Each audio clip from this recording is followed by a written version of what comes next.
உடனே பிடிச்சு இந்த அம்மாகிட்ட பார்த்தா, இந்த அம்மாவ கொண்டு போய் விசாரணை இது பார்க்கும்போது, 1 கிராம் 1 கிராம் பொட்டலங்களாக 72லிருந்து 75 பொட்டலங்கள் வந்து கொக்கைன பேக் பண்ணி, அ பிளாக்கு, எல்லோ, பிளாக்கு, எல்லோ அப்படின்ற மாரி சின்ன சின்ன கவர்ல கட்டி சின்ன சின்ன துண்டுகளா 72, 75 பொட்டலங்கள் இருந்துச்சு.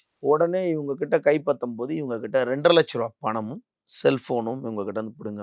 அப்ப இவங்க எங்க இருக்கிறாங்கன்னு பார்த்தா, இவங்க 9 மாசமா இதே வேலைய பண்ணிட்டு இருந்திருக்காங்க சென்னையில.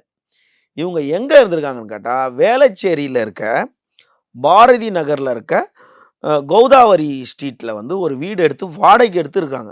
வேளச்சேரி, பாரதி நகர், கௌதாவரி ஸ்ட்ரீட்ல வந்து வாடகைக்கு ஒரு வீடு எடுத்து இத பண்ணிக்கிட்டு இருந்தாங்க. உடனே உனக்கு எப்படி இது கிடைச்சுச்சு? எங்கேருந்து கிடைன்னா, நான் வந்து நைஜீரியாவ சேர்ந்த ஆளு.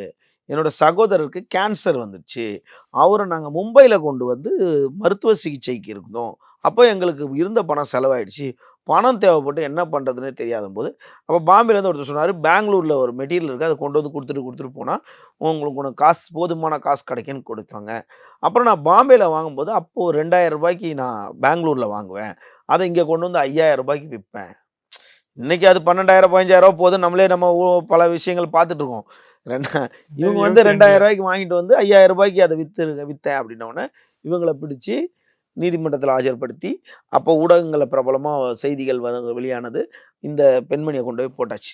எங்க புழல் கைதியா போட்டாச்சு.